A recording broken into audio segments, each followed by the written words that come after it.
Et je vais rebondir en donnant la parole donc à Monsieur Micol. Donc Monsieur Micol, on est face à une révolution, donner une place au vivant dans la culture. Est-ce que ça bouscule des pratiques ? Je pense que depuis la création du monde, on a toujours donné du place au vivant dans la culture, quelle qu'elle soit. Je pense que dans le cadre que l'on vient nous être présenté sur cette colonie de chiroptères, ou ces abeilles, ou ces nuisibles, la question de fond est bien évidemment de savoir ce qu'il faut préserver et prioriser. Et donc cette alternative entre la protection du bâti, du patrimoine, qu'il soit naturel, non naturel, vivant, non vivant, sont des questions qui aujourd'hui, en tout cas, ne sont pas révolutionnaires, mais qui nous permettent, entre ministères aussi, et entre institutions, et grâce à cet ORE que nous avons signé ensemble, de mieux réfléchir et de réfléchir différemment. Donc si je pousse un peu le raisonnement de Flore qui a donné cet exemple concret, ça a été l'objet aussi et l'occasion pour nous d'interroger même les techniques de désinfestation, de savoir si elles pouvaient provoquer ou avaient des effets nocifs ou non nocifs. Donc c'est aussi interroger toute la chaîne, et c'est ce qui est intéressant dans la façon dont on a aujourd'hui d'aborder collectivement, je dirais, les difficultés. Et cette problématique du vivant, de la nature, de la culture sont des sujets qui sont très historique, et je ne vais pas rentrer dans ce débat entre nature et culture, mais où on est obligé, je pense, d'interroger la question du vivant, et puis bien évidemment, celle qui est principale, qui est l'activité de l'homme. Qu'est-ce que l'homme a envie de préserver très concrètement entre le patrimoine, qu'il soit matériel ou immatériel? Je trouve que le château d'Espérance nous offre un cadre absolument exceptionnel, puisqu'au-delà de l'outil qui nous a été présenté, du contrat, on a quand même 3 éléments qui me semblent assez essentiels à rappeler, parce que nous avons des outils réglementaires, en fait, à travers cet ORE qui existe. Françoise Van-Berger a évoqué la question du plan de gestion qui les réunit tous les 3, mais entre la nature du site archéologique qui existe, le bâti qui existe, d'un bâtiment entièrement protégé au titre des monuments historiques, et un jardin qui l'est tout autant, on a là des outils réglementaires qui vont pouvoir nous accompagner dans la décision qui seront prises dans la mise en œuvre de ce plan de gestion dont nous attendons beaucoup. Alors, il y a beaucoup de démarches qui sont entreprises aujourd'hui au sein du ministère de la Culture, mais peut-être que j'anticipe sur les questions que vous auriez envie de me poser juste après. Donc, je vais peut-être juste m'arrêter là. En tout cas, ce qui est important dans cette démarche, je pense, c'est de pouvoir s'interroger sur la façon dont on a de regarder, de prendre en considération finalement la notion de nature et la notion de culture. Que l'on soit au sein du ministère de la Transition écologique, de la cohésion des territoires, du ministère de la Culture ou d'autres ministères, de la santé en particulier, le tout c'est de savoir qu'est-ce qu'on regarde et est-ce qu'on regarde tous la même chose. Et donc, est-ce qu'on a tous la même priorité par rapport à ce qu'on regarde? On parle de biodiversité, on parle de culture, on parle de patrimoine. La biodiversité est aussi un patrimoine. La dynamique végétale qui existe sur le château d'Espérance est une spécificité qu'il faut que l'on prenne en compte. Comment on la préserve aussi? Et en fait, on s'aperçoit que tout ce qu'on a à traiter ne sont que des questions patrimoniales. C'est-à-dire, qu'est-ce qui existe et qu'est-ce que l'on a envie de laisser aux générations futures? C'est effectivement un regard global sur ce qui est patrimoine, que ce soit du patrimoine naturel ou du patrimoine culturel. Question plus concrète, est-ce que vous pensez que ce type de contrat pourrait concerner d'autres sites patrimoniaux en Occitanie? Je pense qu'il pourrait en concerner un très grand nombre. C'est vrai que la démarche n'a pas été entreprise peut-être en attendant de voir ce que Espérance nous donne comme espoir. En tout cas, des situations où la question de la biodiversité est prise en compte. Elle est multiple en Occitanie. On a à peu près 25% des grottes ornées en Occitanie. Et donc, c'est question de relation entre patrimoine culturel, patrimoine bâti en l'occurrence, mais aussi colonies de chiroptères qui sont des classiques, je dirais, dans les gouffres et les souterrains.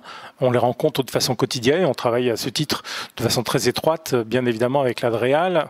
Et pour nous, la question est souvent d'ailleurs de savoir s'il faut préserver la grotte ornée ou s'il faut préserver la colonie de chiroptères. Donc ça, ce sont des questions finalement qui nous animent déjà depuis de nombreuses années et sur lesquelles finalement, comme disait M. Jourdain, nous faisions de l'ORE sans contrat, sans le savoir, mais en la pratiquant. Deuxième exemple tout à fait concret, je pense que c'est une recherche qui est aujourd'hui en cours, qui n'a pas fait je pense qu'elle a fait l'objet de quelques publications, mais qui sont fort intéressantes aussi. C'est l'effet positif ou négatif que peut introduire le vivre le vivant sur le patrimoine. Et je reste toujours sur l'exemple des chiroptères, non pas dans la sellerie du château d'Espérance, mais dans la grotte Chauvet, où, comme vous le savez, les archéologues ont mis en évidence des cupules, des espèces d'architecture un peu étrange dans la grotte et se sont fortement interrogés pour constater, in fine, ça demande confirmation bien évidemment des scientifiques, qu'en fait ces coupoles qui existaient dans la grotte Chauvet n'étaient que le résultat du fait des chauves-souris qui urinaient et comme elles dorment la tête en bas, l'urine est projetée sur le haut de la grotte et donc crée une architecture tout à fait impressionnante. Donc, est-ce que l'on préserve cette activité de chauve-souris, comme vous le savez aussi, en tout cas les agriculteurs le savent, que le meilleur guano qui existe au monde, c'est le guano de la chauve-souris, et qu'en même temps dégage des gaz qui eux-mêmes vont détruire les parois des grottes. Et donc il est fort possible, quand on a étudié la grotte Chauvet, que certaines parois de la grotte Chauvet étaient dessinées, peintes, traitées, et d'autres non. Et en fait, on s'est aperçu que les effets du guano sur les parois de la grotte résultaient finalement d'une biocorrosion. Donc, que faisons-nous avec cette question de la biodiversité et de la biocorrosion? Troisième exemple très concret qui va illustrer, alors qui n'est pas un patrimoine protégé aujourd'hui par l'État, mais qui nous amène aussi à réfléchir sur le développement durable et la transition énergétique que Françoise évoquait en début d'intervention, qui est celle aujourd'hui de l'énergie. Je ne vous cache pas que nous nous entraînons à avoir déjà froid cet hiver à Espérance en ce moment, parce que la température commence à baisser et le vent nous rafraîchit.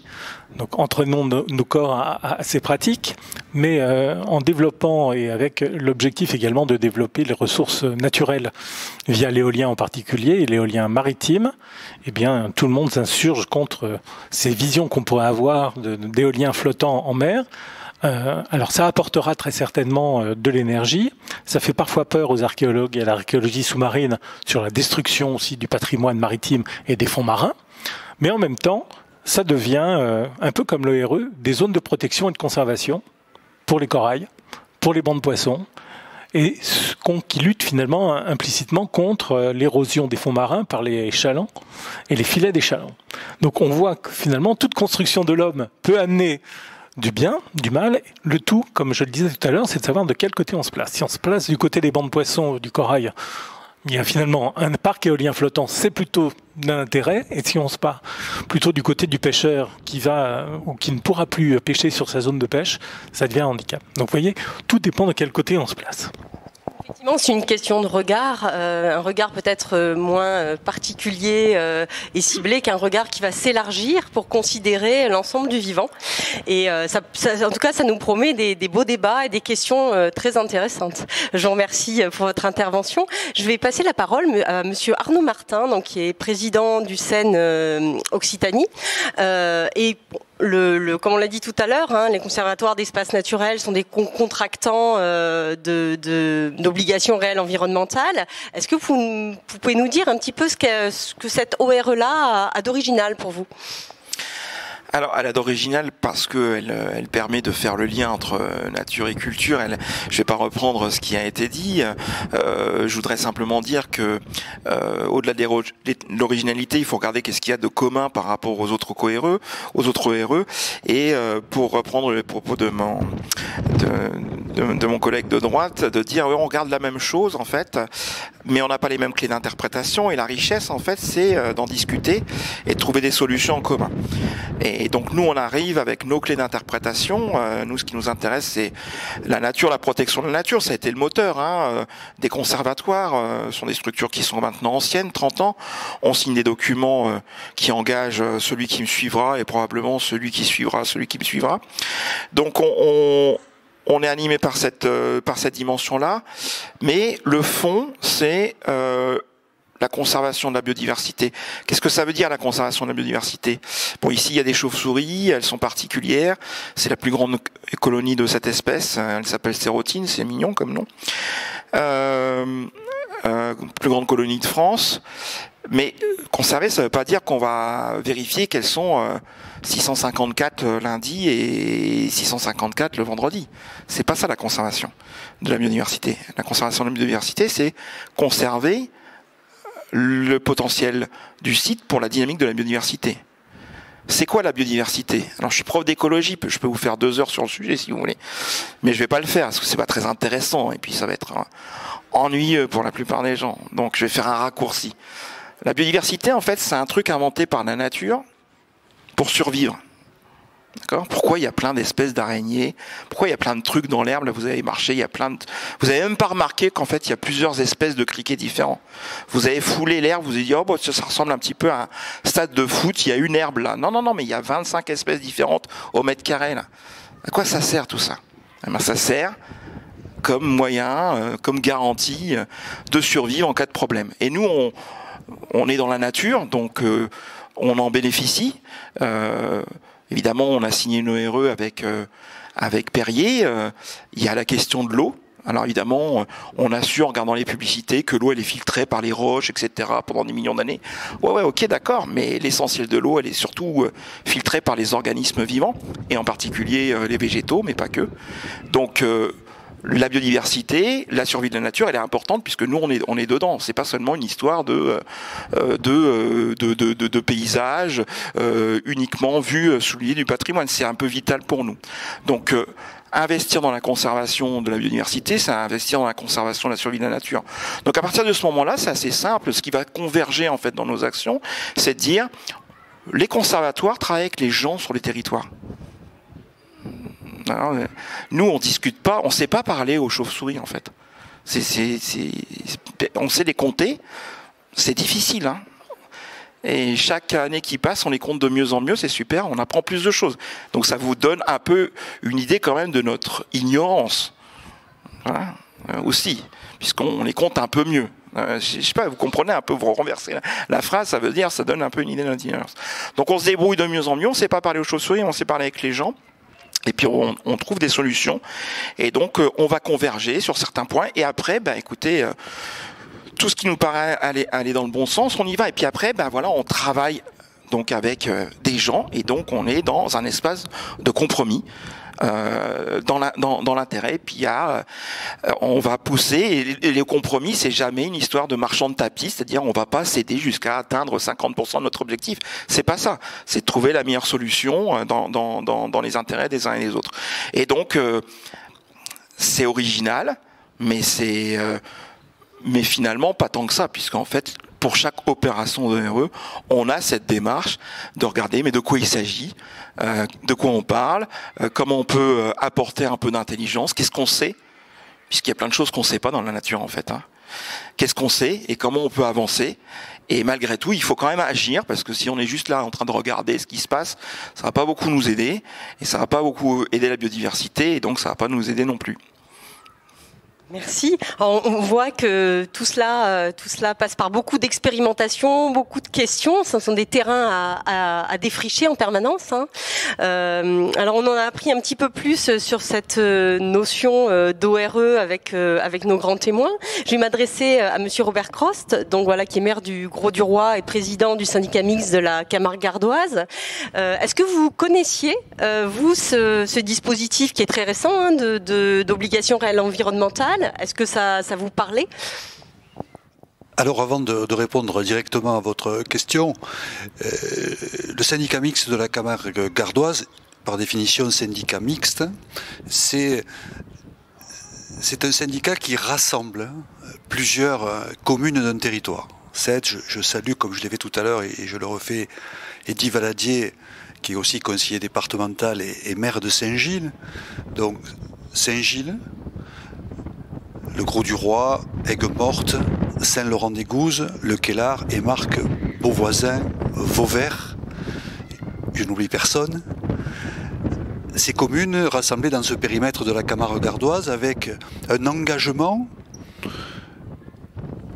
du conseil départemental du Gard dans sa compétence sur les espaces naturels sensibles. C'est un syndicat dont la compétence est la protection et la gestion. J'ai entendu ces mots à plusieurs reprises déjà dans les différentes interventions, protection et gestion. Accompagné également pour les espaces régionaux naturels par la région Occitanie, accompagné par l'agence de l'eau également. Donc voilà, bien présenter le syndicat. Et finalement, le syndicat est à l'aise dans cette démarche. Il est à l'aise dans cette démarche parce qu'il a l'habitude, justement, de rassembler non seulement, bien sûr, les responsables politiques, mais les acteurs du territoire, et tous les acteurs du territoire. Et c'est cette rencontre, cet échange qui permet d'avancer ensemble avec, bien sûr, une vision politique, technicienne, et aussi une vision, et je dirais même un bon sens de terrain, à l'écoute de ces acteurs du territoire, qu'ils soient citoyens, qu'ils soient riziculteurs, qu'ils soient éleveurs, qu'ils soient viticulteurs, qu'ils soient chasseurs, pêcheurs. Voilà, c'est un ensemble de choses.